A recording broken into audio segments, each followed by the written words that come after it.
नमस्ते बच्चों। तो इससे पहले हम लोग देख रहे थे कि श्रीलंका में किस तरीके से डेमोक्रेसी अपनाने के बावजूद भी मेजोरिटेरियन सिस्टम को अपनाया गया गवर्नमेंट में। और इस तरीके से मेजोरिटेरियन सिस्टम में जब कोई मेजोरिटी में होती है तो माइनॉरिटी का जो अधिकार होता है उसको ख़त्म कर दिया जाता है। माइनॉरिटी के अधिकार को धीरे धीरे उसका अंत कर दिया जाता है। सेम वही चीज़ श्रीलंका में अपनाया गया था, जिसके कारण मेजॉरिटी और माइनॉरिटी के बीच में काफ़ी ज़्यादा कन्फ्लिक्ट हुआ और अंततः जो तमिल लोग थे उन्होंने अपने एक अलग स्टेट की मांग कर दी और फिर वहाँ गृह युद्ध की स्थिति उत्पन्न हो गई। अब दूसरा जो केस स्टडी था बेल्जियम का, बेल्जियम के केस स्टडी में हम लोग देखते हैं कि किस तरीके से ये लोग अपने जो एथनिक डिफरेंसेस थे इसको कैसे एक दूसरे के साथ एकोमोडेट करते हैं। तो the Belgian leaders took a different path. Sri Lanka के कंपैरिजन में जो बेल्जियन के जो लीडर्स थे उन्होंने एक अलग तरीका अपनाया। They recognize the existence of regional differences and cultural diversities. इसने अपने क्षेत्रीय जो डिफरेंसेस थे, जो अंतर थे या फिर जो इनके जो सांस्कृतिक डिफरेंसेस थे, डाइवर्सिटीज़ या विविधताएँ थी, उसको स्वीकार किया। एंड बिटवीन 1917 एंड 1993 1970 से लेकर 1993 तक they amended their constitution 4 times so as to work out an arrangement that would enable everyone to live together within the same country। तो याद रखने वाली बात है कि 1970 से 1993 तक इन्होंने अपने संविधान को 4 बार संशोधित किया और ये संशोधन इसलिए था कि वो अरेंज कर सकें कि कैसे एक ही कंट्री में जो अलग अलग एथनिक ग्रुप के लोग हैं उनको इक्वलिटी मिले। So the arrangement they worked out is different from the any other country and is very innovative. तो जो भी ये अरेंजमेंट इन्होंने किया, ये अरेंजमेंट जो आने वाले जो और अदर कंट्रीज़ थे उनके लिए एक बेहतरीन एग्जाम्पल था और इसे बेल्जियम मॉडल के रूप में रिकॉग्नाइज़ किया गया पूरे वर्ल्ड के लेवल पे। Here are some of the elements of the Belgian model. Belgian model का कुछ एलिमेंट्स दिया गया, कुछ इम्पॉर्टेंट पॉइंट्स हैं, जैसे कि constitution prescribe that the number of Dutch and French speaking ministers shall be equal in the central government. Some special law required the support of majority of member from each linguistic group। तो Dutch और French भाषी जो थे वो दोनों का जो केंद्रीय सरकार थी, सेंट्रल गवर्नमेंट जो बनी, उसमें दोनों की जो संख्या थी, मंत्रियों की संख्या समान रहेगी। इस पे दोनों ने अपना निर्णय दिया, अपनी सहमति जताई। और कुछ विशेष तरह के कानून तभी बन सकते थे जब दोनों भाषाई क्षेत्र के लोग समूह के बीच के सांसदों के में उनके पक्ष में मतदान हो, उनके पक्ष में बहुमत हो, तभी वो नियम बनते थे। इस प्रकार हम कह सकते हैं कि no single community can make decision unilaterally, यानी कि कोई भी सिंगल कम्युनिटी एक तरफा फैसला नहीं ले सकता था। नेक्स्ट है many power of the central government have been given to state government of the 2 regions of the country. बहुत सारे जो केंद्र की शक्तियां थी देश के 2 इलाकों की क्षेत्रीय सरकारों को सुपुर्द कर दी गई, यानी कि राज्य सरकार केंद्र सरकार के अधीन नहीं थी। The state government are not subordinate to the central government, बल्कि स्टेट गवर्नमेंट के पास भी इसके कुछ स्वायत्त अपने अधिकार थे जिसमें केंद्र सरकार का कोई दखल नहीं होता है, जैसा कि आज हम लोग अपने देश में भी देखते हैं। Brussels has a separate government in which both the communities have equal representation. Brussels के पास सेपरेट गवर्नमेंट था जिसके जो दोनों कम्युनिटी के प्रतिनिधित्व थे वो दोनों कम्युनिटी की संख्या समान थी। And the French speaking people accepted equal representation in Brussels. The Dutch speaking community has accepted equal representation in the central government। तो इस तरीके से दोनों ने एक दूसरे जगह पे अपने अधिकारों से समझौता किया। जहाँ जिसकी भी संख्या ज़्यादा थी, कंट्री साइड्स में या फिर जो आपका कैपिटल सिटीज़ था, उसमें दोनों ने एक दूसरे से समझौता करके इक्वल रिप्रेजेंटेशन के जो मसौदा था उसको एडॉप्ट कर लिया। ये जो फोटोग्राफी है, ये फोटोग्राफी में एक बस्ती का पता दिया गया है और इसमें आप देखेंगे कि नाम और दिशा की जानकारी 2 भाषाओं में दी गई है, जो कि एक फ्रेंच है और एक डच।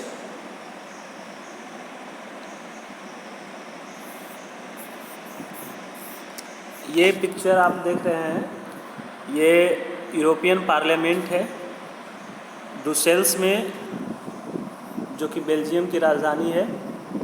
आप जानते होंगे कि यूरोपियन संघ एक बना है और यूरोपियन संघ अपने मेंबर्स को ट्रेडिंग एक्टिविटी और पॉलिसीज़ को कंट्रोल करता है। अभी कुछ दिन पहले आप लोग सुन भी रहे होंगे कि यूरोपियन संघ से बाहर होना चाहता था ब्रिटेन। इस पे ब्रिटेन में काफ़ी ज़्यादा उथल पुथल भी हुआ है। कहता है apart from the central and the state government there is a third kind of government. ये देखिए बहुत ही इम्पोर्टेंट है, जो कि बेल्जियम मॉडल का एक स्पेशल फीचर कह सकते हैं। एक थर्ड टाइप का यहाँ गवर्नमेंट है जिसको हम लोग सामुदायिक सरकार या कम्युनिटी गवर्नमेंट कहते हैं। This community government is elected by people belonging to one language community. अब ये कम्युनिटी गवर्नमेंट बनता कैसे है, तो इसमें सरकार का चुनाव एक ही भाषा के बोलने वाले वो लोग करते हैं, Dutch, French and German speaking, चाहे जहाँ भी वो रहते हो, वो इस गवर्नमेंट का चुनाव करते हैं। और चूँकि एक समुदाय के अंतर्गत इनका चुनाव होता है, इसलिए इसको हम सामुदायिक सरकार या फिर कम्युनिटी गवर्नमेंट भी कहा जाता है। There is no matter where they live. ये कहाँ रहते हैं, ये इसमें उसके कोई मायने नहीं रखता है। जहाँ भी रहेंगे ये अपने सामुदायिक सरकार को चूज़ करेंगे। This government has the power regarding cultural, educational and language related issue. और ये अपने संस्कृति, शिक्षा और भाषा जैसे मामलों पे फैसला लेने का अधिकार इसके पास होता है। You might find the Belgian model very complicated. आपको बेल्जियम मॉडल का कुछ जटिल लग सकता है, क्योंकि यहाँ पे सेंट्रल और स्टेट गवर्नमेंट के अलावा ये सामुदायिक सरकार या कम्युनिटी गवर्नमेंट की व्यवस्था है।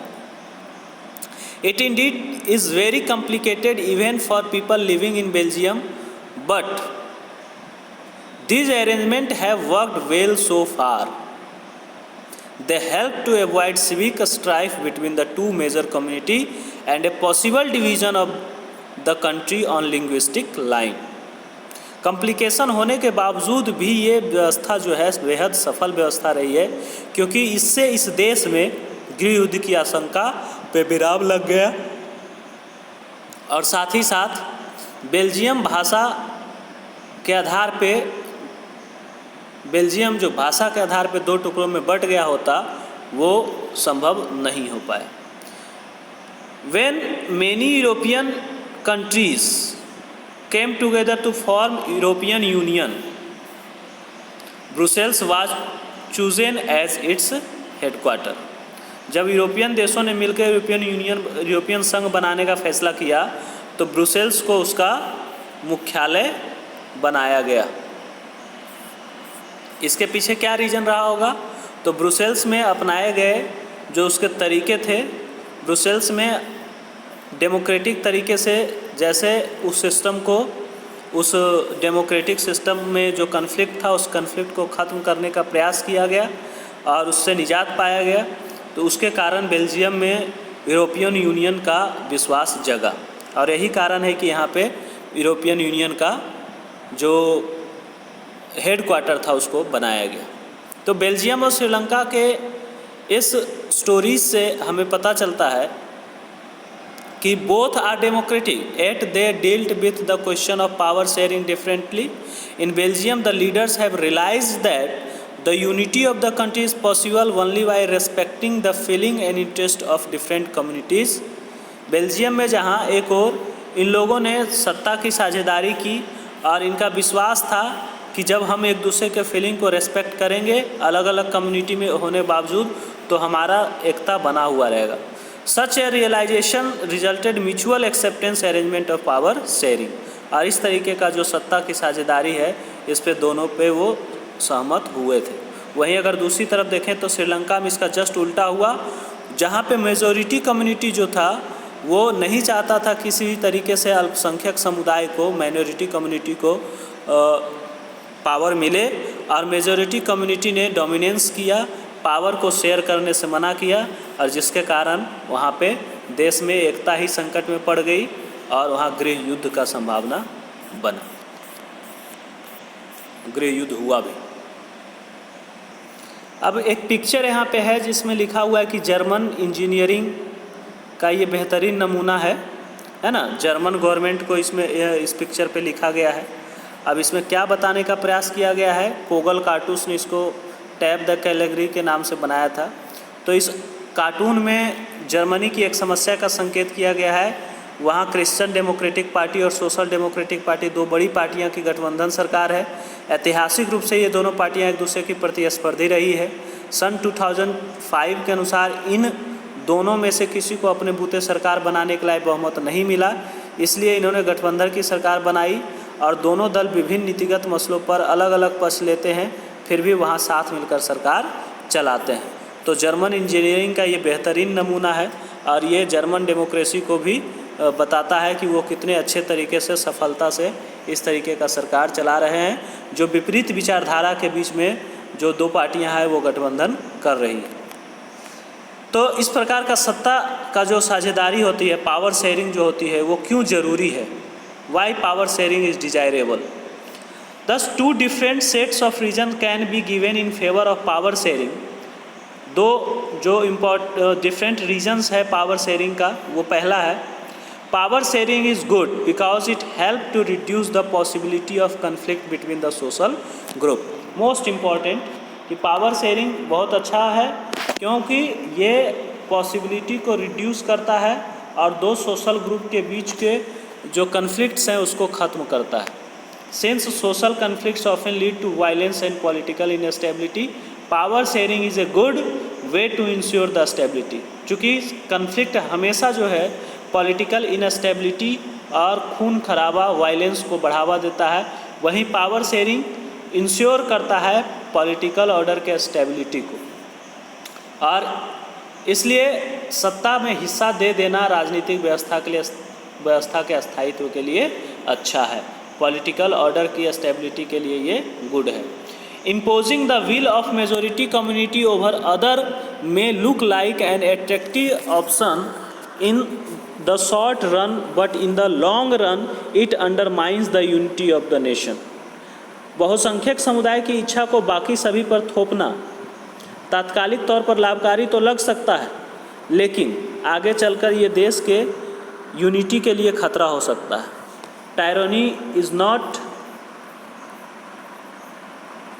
Tyranny of the majority is not just oppressive for the minority, it often bring ruin to the majority as well. ये जो टायरनी है यानी कि जो बहुसंख्यकवाद का जो अराजक स्थिति है, ये सिर्फ अल्पसंख्यकों के लिए ऑपरेसिव यानी परेशानी ही पैदा नहीं करता है, बल्कि बहुसंख्यकों के बर्बादी का भी कारण बन सकता है। So this was the first reason of power sharing. Second, deeper reason why power sharing is good for democracy. Power sharing is the very spirit of democracy. अगर सत्ता का बंटवारा की बात करें तो लोकतांत्रिक व्यवस्थाओं में ये सबसे बेहतरीन कहा जा सकता है। एक पक्ष में एक और बात कही जा सकती है, वह बात कहीं और ज़्यादा गहरी है। सत्ता की साझेदारी अक्सर अगर हम बात करें तो ये लोकतंत्र की आत्मा है। A democratic rule involve sharing power with those affected by its existence. Democratic rule जो है वो इन्वॉल्व है पावर शेयरिंग में, और सत्ता की साझेदारी का मतलब होता है कि इस शासन व्यवस्था के अंतर्गत लोग अपने पावर को एक दूसरे में शेयर करें, सत्ता का बंटवारा हो और इससे people have a right to be consulted on how they are to be govern. इससे क्या होगा कि लोगों में जो सरकार की वैधता है वो बनी रहेगी और पीपल डिसाइड करते हैं कि कौन उनके ऊपर गवर्न करेगा। A legitimate government is one where citizen through participation acquired a stake in the system. इसलिए वैध सरकार वही है जिसमें अपनी भागीदारी के माध्यम से, जिसने अपने रिप्रेजेंटेशन के माध्यम से सभी समूह शासन व्यवस्था से जुड़ते हैं। अब let us call the first set of reason prudential and the second is moral. अब इसको हम देखें तो पहला जो है वो प्रूडेंशियल है, तार्किक है, और दूसरा जो है वो नैतिक है। पहला जो है वो तर्क के आधार पे, डेटा के आधार पे फाइनल किया गया है कि ये ज़रूरी है। दूसरा है जो मॉरलिटी के आधार पे फाइनल किया गया है कि ये मानवता के नाते सही है। While prudential reason stress that power sharing will bring out better outcomes, moral reason emphasize the very act of power sharing as valuable। एक तरफ प्रूडेंशियल रीजन कहता है कि तर्क लाभकर परिणामों पर जोर देता है, यानी कि हमेशा प्रूडेंशियल रीजन जो है बेहतर आउटकम्स लाता है। वहीं दूसरी तरफ मोरल रीजन जो है, नैतिक तर्क जो है, सत्ता के बंटवारे के अभूतपूर्व महत्व को बताता है, उनके वैल्यूज़ को बताता है कि सत्ता का बंटवारा क्यों जरूरी है। यहाँ प्रूडेंशियल का मतलब दिया गया है कि हानि लाभ का सावधानीपूर्वक हिसाब लगाकर किया गया फैसला, पूरी तरह से नैतिकता पर आधारित फैसला अक्सर इसके उलट होता है। प्रूडेंशियल बेस्ड ऑन प्रूडेंस और on careful calculation of gain and losses. Prudential decision are usually contrasted with decision based purely on the moral consideration। तो इसमें से आपका एक क्वेश्चन सामने आ गया है, उस क्वेश्चन को आप लिखेंगे, एक्सप्लेन करेंगे कि why power sharing is desirable, power sharing क्यों ज़रूरी है। तो आप इसको कम से कम 5 पॉइंट में लिखेंगे। और पावर शेयरिंग कौन कौन से आधार पे किया गया है, what is the basis of power sharing. तो एक प्रूडेंशियल रीजन और दूसरा मोरल रीजन, तो उन सारे चीज़ों को भी आप डिस्कस करेंगे। उससे पहले आपने पढ़ा है बेल्जियम के बारे में और श्रीलंका के बारे में, तो आप एक क्वेश्चन उसमें भी लिखेंगे कि how Belgium accommodate with different ethnic group. And question है what is the composition, ethnic composition of Sri Lanka and what is the ethnic composition of Belgium. फिर क्वेश्चन आपका बनता है कि how Belgium and Sri Lanka accommodate with their ethnic different ethnic group. तो 3-4 question जो हमने बताया आपको, इन सारे क्वेश्चन का आप सॉल्यूशन करें और हमारे साथ शेयर करें। धन्यवाद। आगे हम लोग पढ़ेंगे खलील डायलेमा के साथ पढ़ते हुए, खलील का जो डायलेमा है उसको पढ़ते हुए हम लोग आगे बढ़ेंगे और फिर उसमें हम सत्ता के साझेदारी का, पावर शेयरिंग का जो टाइप्स होता है उसको हम लोग डिस्कस करेंगे, यानी फॉर्म्स ऑफ पावर शेयरिंग, सत्ता साझेदारी के रूप को डिस्कस करेंगे अगले लेक्चर में। धन्यवाद।